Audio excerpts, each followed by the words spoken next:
Olá, estamos aqui no primeiro dia da ASCO-GU de 2025, onde foram apresentados uma série de estudos em câncer de próstata. Eu sou o André Fay e é um prazer estar aqui com o Diogo Bastos para a gente comentar um pouco os estudos que foram apresentados hoje. Diogo, seja bem-vindo. Diogo, a gente teve uma série de estudos apresentados hoje durante o dia e alguns estudos bastante relevantes que talvez vão trazer algumas mudanças para a prática clínica ou algumas mudanças na forma de pensar o tratamento do câncer de próstata. Eu queria destacar alguns estudos para a gente conversar.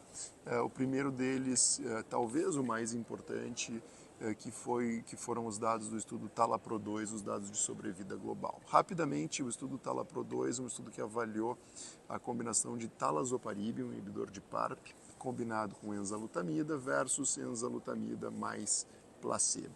Esse estudo tinha duas coortes, uma coorte de pacientes com alterações na recombinação homóloga, em genes do reparo do DNA, e pacientes all-comers, aqueles pacientes onde não importava a presença ou não das alterações moleculares. E os dados que foram apresentados hoje foram os dados dessa coorte all-comers, ou seja, independente dessa população.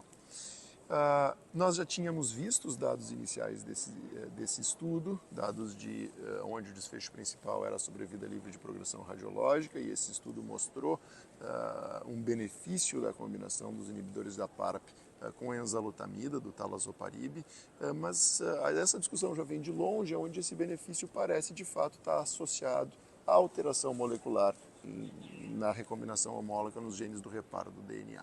E agora então a gente vê os dados da população all-comers, os dados de sobrevida global que foram positivos, um ganho de sobrevida global na ordem de aproximadamente 9 meses. Como é que tu pensa esse estudo, Diogo? Tu acha que de fato esse resultado é um resultado que se aplica para todos os pacientes, ou talvez a gente deva continuar pensando em selecionar os pacientes por mutações? Como é que tu vê, como é que tu avalia esses resultados? Bom, André, então, de fato, um estudo importante, né? Um estudo de fase 3, um pouco mais de 800 pacientes randomizados nesse estudo, cerca de 20% desses pacientes com alterações detectadas em genes da via da recombinação homóloga, 80% dos pacientes não tinham o teste positivo detectando essas alterações. E vale lembrar que esse foi um estudo em primeira linha de câncer de próstata resistente à castração, e nesse estudo, cerca de 5% somente de pacientes foram tratados previamente com o inibidor da via de sinalização androgênica, no caso a abiraterona. Então, esse estudo, esses resultados se aplicam a pacientes que foram tratados com ADT monoterapia e progrediram para a CRPC sem serem expostos anteriormente a uma das drogas orais. De fato, o estudo é positivo, os dados já tinham sido publicados e agora o dado em sobrevida reforça que de fato é uma combinação ativa para esses pacientes. Quando a gente olha esses subgrupos, realmente a impressão é que a maior, vamos dizer assim, a maior magnitude do benefício são naqueles pacientes que têm mutação, versus aqueles pacientes que não têm mutação detectada. Inclusive, na análise de subgrupo, nessa população não mutada, o intervalo de confiança cruza a unidade. Então, óbvio que isso é sempre gerador de hipótese, mas gera a hipótese de que talvez para esta subpopulação não tenha um benefício em sobrevida. E, de novo, mesmo o benefício em sobrevida de progressão é menor do que no grupo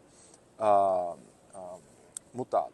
Outro ponto importante do estudo são os eventos adversos. Então, quase 50% dos pacientes no braço talazoparib apresentou anemia grau 3, mais de 40% necessidade de transfusão. Então, embora foi discutido que é uma droga em geral bem tolerada, vamos lembrar que paciente de estudo, quando a gente pega os dados na população fora de estudo, em geral a gente vê mais toxicidade. Então me preocupa o uso dessa combinação para pacientes não selecionados, onde o benefício provavelmente é menor. Eu provavelmente concentraria os meus esforços de usar essa combinação em pacientes mutados, especialmente BRCA2 e BRCA1. Eu concordo, Diogo. Eu acho que não tem dúvida que talvez o paciente com mutação deva receber essa combinação. Eu acho que esse dado reforça o que a gente já vinha vendo em outros estudos, e eu acho que aqui tem um novo tratamento para essa população específica, o que reforça a necessidade de a gente testar esses pacientes, né, na doença metastática, para ter essa informação.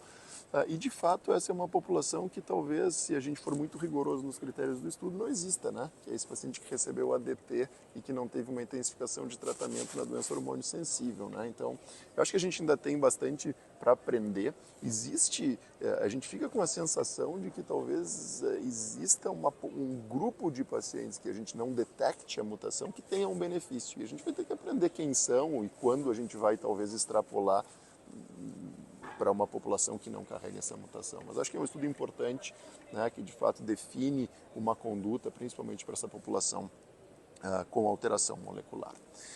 Um outro estudo importante, Diogo, e é interessante que a gente está vendo uma série de estudos nesse cenário da doença resistente à castração, né, principalmente na primeira linha, é o estudo ENZAPI, que é um estudo que combinou um radioligante com enzalutamida, o Lutest PSMA com enzalutamida versus enzalutamida na primeira linha. E esse, de novo, foi um estudo também positivo, mostrando um benefício da combinação sobre o uso de enzalutamida monoterapia. É um estudo de fase 2, não é um estudo de fase 3, mas também mostrando ganhos de sobrevida global, o que torna talvez esse cenário mais complicado nas nossas decisões terapêuticas. Como é que tu vê este resultado? Bom, então você mencionou um estudo de fase 2, previamente publicado com seu desfecho primário e agora o dado de sobrevida global. Lembrando que era uma população CRPC selecionada com um biomarcador de imagem, que era o PET-PSMA. Então, havia ali, se eu não me engano, em torno de 15 a 18% de pacientes que eram falha de screening por não ter elegibilidade pelo exame de imagem. E esses pacientes então eram randomizados para enzalutamida monodroga ou enzalutamida mais lutécio. Em torno de 10 a 11% dos pacientes previamente tratados com antagonista do receptor de andrógeno. Então, de novo, os resultados também não se aplicam muito bem a esse paciente tratado com ADT mais ARP no cenário sensível à castração. Dito isso, um estudo positivo, um ganho bastante significativo. E lembrando que também a inclusão dos pacientes selecionou pacientes com doença mais agressiva. Exato. Tinha uma série de critérios de maior agressividade desses pacientes que foram listados. Então, de novo, não se refere a toda a população CRPC primeira linha, mas uma parcela razoavelmente grande desses pacientes e mostrou que a associação é positiva. Vamos lembrar que esses dados reforçam um pouco o dado do PSMA-4, que é um estudo que avaliou o Lutest PSMA num cenário pré-quimioterapia, mas pós-ARPI. Então, mas de certa forma é um estudo que mostrou ganho em sobrevida livre de progressão, mas não em sobrevida global ainda, só que o PSMA-4 teve uma alta taxa de crossover, enquanto o ENZAPI teve uma taxa de crossover de 38% de pacientes no braço enzalutamida que recebeu e ainda assim mostrou ganho em sobrevida. Então, reforça a atividade de Lutest PSMA como uma droga realmente muito ativa nesse cenário. E eu acho que outro conceito, Diogo, que eu tiro desse estudo é que o estudo Vision também permitia a combinação de lutécio com novos agentes hormonais. E que talvez esse estudo reforce que talvez intensificar ou combinar lutécio com um novo agente hormonal possa ser uma estratégia a ser utilizada em determinadas populações, é seguro, né, e talvez possa trazer algum tipo de benefício para essa população. A grande crítica desses estudos todos é que a gente sempre compara a combinação versus uma droga, e não a combinação versus as drogas em uso sequencial. Isso foi até levantado na sessão. Então a gente não sabe se a combinação de fato é melhor do que o uso sequencial, mas para esse estudo realmente consolida a eficácia de lutécio como uma droga ativa para câncer de próstata avançado. Perfeito. Diogo, outro estudo que chamou a atenção aqui é o estudo, uma meta-análise que tentou comparar radioterapia associada a ADT por 3 anos versus cirurgia numa população de alto risco. Que é uma dúvida que a gente discute todos os dias no consultório, quando a gente vai tomar decisão terapêutica nessa população de pacientes. Muitos urologistas puxam a brasa para um procedimento cirúrgico, os radioterapeutas brigam dizendo o contrário, e de fato existem uma série de controvérsias em relação a isso.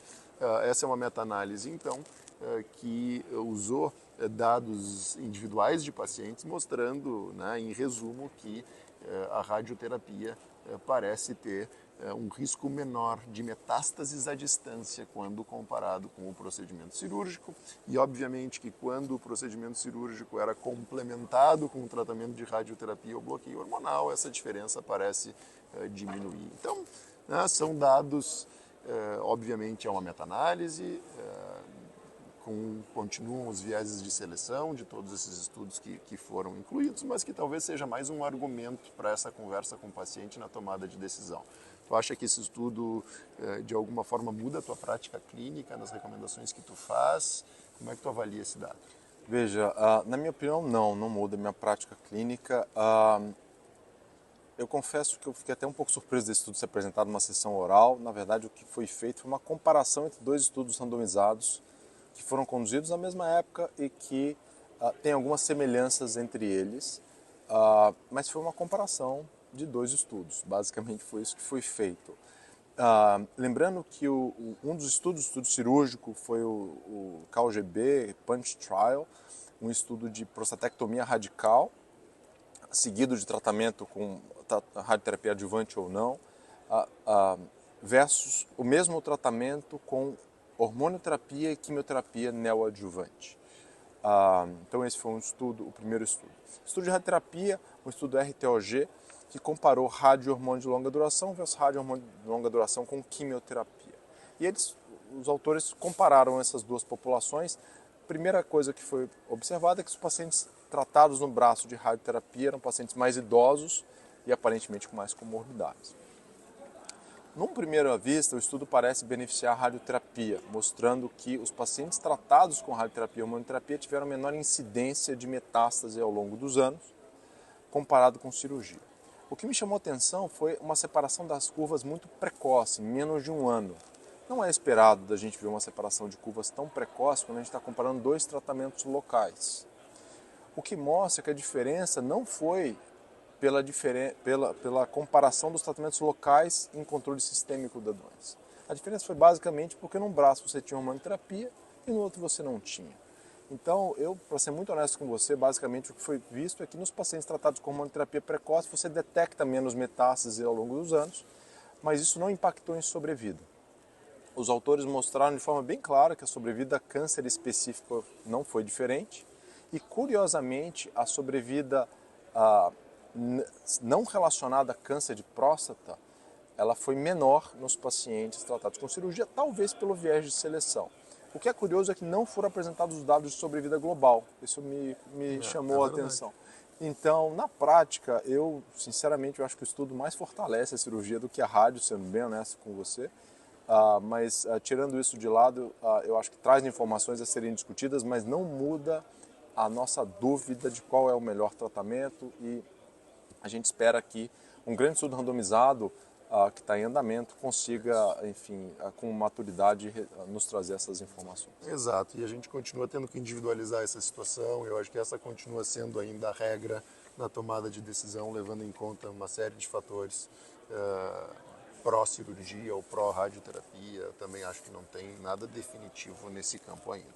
Para finalizar, Diogo, muito rapidamente, acabou de ser apresentado na sessão de oral rápida, né?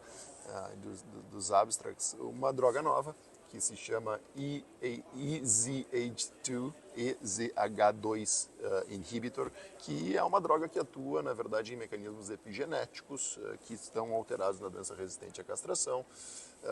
E esse estudo, então, mostrou a avaliação dessa droga junto com a enzalutamida versus enzalutamida em pacientes previamente tratados com abiraterona. E aqui a gente tem dados bastante promissores, um estudo pequeno. Existem 2 estudos de fase 3 em andamento, mas talvez seja aqui algo para que as pessoas fiquem atentas aí, talvez uma nova droga, um novo mecanismo de ação disponível para o tratamento de câncer de próstata. Algum comentário frente a esse dado? Sim, então a droga se chama mevrometostat, a gente vai ter alguma dificuldade em decorar esse nome, e combinado a enzalutamida em pacientes pós-AB, no cenário CRPC, parece trazer um melhor controle de doença, tanto em resposta de PSA quanto em sobrevida livre de progressão radiográfica. Nesse estudo, foi em torno de 6 meses para quem tratou com enza pós-AB e foi em torno de 15 meses nos pacientes tratados com enzalutamida mais o mevrometostat. Então, de novo, trazendo aí, num estudo preliminar, estudo fase 2 basicamente, um dado preliminar de eficácia, que obviamente precisa ser testado em estudos de fase 3. A grande questão é que essa não é mais a população que a gente vê claramente, né, em pacientes tratados com AB no cenário CRPC, e sim no cenário CSPC.